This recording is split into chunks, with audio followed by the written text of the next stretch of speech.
कुङ्कुमचिन्दनलेपितलिङ्गम् पङ्कजारसुशोभितलिङ्गम् सञ्चितपापविनाशकलिङ्गम् तत्र नमामि सदा शिवलिङ्गम्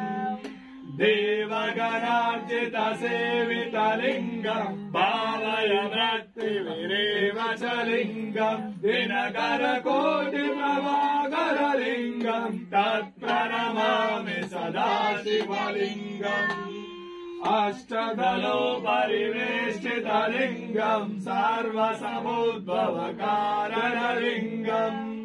अष्टदरिद्रविनाशकलिङ्गम् तत्प्रणमामि सदा शिवलिङ्गम् सुरवरपूजितलिङ्गम् सुरवनपुष्पसदार्चितलिङ्गम् परमपदम् परमात्मकलिङ्गम् तत्प्रणमामि सदा शिवलिङ्गम् लिङ्गाष्टकमिदम् पुण्यम् यः पठेत् सन्निधौ शिवलोकमाप्नोति शिवेन समो